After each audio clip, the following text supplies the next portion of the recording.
안녕하십니까. 87연구소 묵계 이상원입니다. 여러분, 태양인 금체질은 가장 예민하고 스트레스도 잘 받는 체질입니다. 그래서 간의 이 기운이 울결되는 감기 울결 증상이 매우 흔하게 나타납니다. 그로 인해 고통스러운 증상이 수없이 많이 발생하죠. 이 감기 울결이 대체 무엇인지, 어떤 증상이 생길 수 있다는 것인지, 어떤 음식을 처방해야 하는지 등 자세히 한번 알아보도록 하겠습니다. 한탕형 금음체질과 이 열탕형 금양체질의 병증은 대체로 간기능 허약과 간열 부족에서 비롯됩니다. 특히 여성이나 노년층의 질환이라면 더욱 그러합니다. 그런데 간열 부족이 심하지 않을 때도 이 건강 상태가 나빠질 수 있습니다. 이럴 때는 대부분 이 감기 울결과 관련되는 경우가 많습니다. 그리고 감기 울결이 해소되지 않으면 이 간 기능이 크게 저하되고 간열도 빠르게 마릅니다. 이렇게 되면 병증도 더욱 깊어지고 그 범위도 인체 전반으로 확대되겠죠. 자, 그런데 감기 울결이 무엇인지 잘 모르시겠지요? 그 뜻부터 먼저 한번 알아보겠습니다. 자, 감기 울결은 감기의 소설 기능, 즉 인체 기능의 순환 작용을 뜻합니다. 이 소설 기능이 실조되고 기의 순행이 울체되어 나타나는 증상입니다. 더 쉽게 표현하면 간의 기운이 한 곳에 몰려 원활하게 소통되지 못하는 그런 상태를 말합니다. 이 태양인 금양체질, 금운체질은 이 사상 및 팔체질에서 간이 최약 장부이니 이런 문제가 더 크게 나타날 수밖에 없습니다. 자, 이 감기 울결이 생기는 원인은 이 스트레스나 갑작스러운 정서적 자극, 우리 보통 칠정이라 하죠. 이 정서적 자극 또는 병사의 침습 때문입니다. 이렇게 감기가 울결이 되면 뇌 외부의 기순환이 꽉 막혀서 소통되지 않습니다. 그래서 생각 이상으로 많은 증상이 발생하게 됩니다. 감기 울결로 나타날 수 있는 증상을 일부 한번 나열해보면 다음과 같습니다. 아마 태양인 금양체질과 금음체질인 분들은 아마 본인 이야기가 아닌가 해서 아마 깜짝 놀라실지 모르겠습니다. 아마 대부분 이런 증상을 한 번쯤은 경험해 보셨을 테니까요. 첫째, 감기 울결이 되면 정서 기능에 문제가 발생합니다. 불안, 초조, 갑작스러운 우울감, 무언가에 쫓기듯 급해지고 성격이 예민해지며 짜증과 신경질과 화가 쉽게 침입니다. 때로는 본인도 모르게 한숨을 푹푹 내쉬기도 합니다. 둘째, 감기 울결로 이 간경락의 흐름이 막힙니다. 그래서 경락이 지나가는 선상에 위치한 회음부와 방광과 자궁에 문제가 발생합니다. 또한 간이 영향을 미치는 이 좌측 옆구리가 길리거나 통증이 생기고 이 가슴과 아랫배가 뻐근하고 답답하고 아플 수가 있습니다.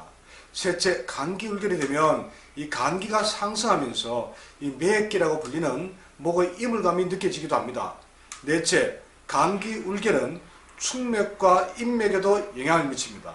이로 인해서 생리불순, 생리통, 불임과 난임, 기타 생리 증후군이 나타나고 젖가슴이 붓고 아픕니다. 다섯째, 감기가 뭉쳐 이 간열과 단기가 상승되면 이 입이 쓰고 입맛이 없어집니다. 여섯째, 목이 토를 극하는 목극토, 즉 간담은 목이고 비는 토입니다. 즉 간담이 비를 친다는 얘기죠. 이 목극토가 악화되면 목승토로 발전합니다. 목이 토를 올라탄다는 얘기죠. 즉 간담의 사기가 비위를 짓누르게 되어 소화장애, 복통, 더부룩하고 가스가 차는 것, 신물이 올라오고 구역질, 설사 등이 생길 수 있습니다. 자, 지금까지 감기 울결의 원인에 대해서 한번 간략히 살펴보았습니다. 이런 상태가 해소되지 않고 지속되면 감기가 만성적으로 약해집니다. 간열도 계속 마르게 되어 종래는 간음 부족이라는 심한 불균형 상태가 되고 맙니다. 자, 이렇게 되면 간의 양기가 크게 항진되는 간양항진으로 발전합니다. 그리고 간음이 고갈되면 화열이 위로 솟구쳐 각종 열증이 위로 솟구치는 간화상염으로 고통받을 수도 있습니다. 자, 이렇게 간열이나 간음 부족 상태일 때 가장 근본적인 치료는 우리 몸과 간에 혈을 채우는 것입니다. 혈을 만드는 가장 유명한 처방이 사물탕입니다. 특히 폐가 약하거나 음체질인 태음인이나 소음이라면 정말 좋은 처방입니다. 이 사물탕이. 하지만 간이 약한 체질은 사물탕에 사용된 특정 약제 때문에 부작용이 생기는 경우가 많습니다. 그런 분들은 부작용 걱정 없이 섭취할 수 있는 두시연차가 매우 큰 도움이 됩니다. 다른 체들도 도움이 되지만 특히 혈 부족이 심한 이 태양인, 금양, 금운체질에게는 정말 좋은 효과가 있습니다. 그런데 두시연차만으로 빠르게 호전되지 않는 분들이 있습니다. 아마 이런 경우는 간혈 부족보다는 감기 울결로 인한 원인이 더 크게 작용하는 경우가 되어버립니다. 그렇다면 이런 분들은 간혈 조성보다는 여기에 맞는 음식을 드시거나 식품을 처방받는 것이 좋습니다. 다만 감기 울결은 만성적인 간혈 부족보다는 좀 덜한 상태이므로 이를 해소하는 식품을 굳이 오래 섭취할 필요는 없습니다. 태양인 금양체질이나 금운체질이면 아마 보름 정도면 충분할 것으로 예상합니다. 그럼 감기 울결에 좋은 태양인 금체질 음식이나 약재로는 어떤 것이 좋을까요? 식품으로 사용 가능한 약재로만 뽑아서 배합을 해보면 다음과 같습니다. 저 만약 묵계라면 다음과 같이 배합해 보겠습니다. 감기 울결은 물론 이 간 건강과 간혈 조성까지 기대할 수 있는 조합입니다. 그리고 간 수치가 갑자기 올라가는 일이 없도록 간 해독과 간세포 재생도 함께 고려했습니다.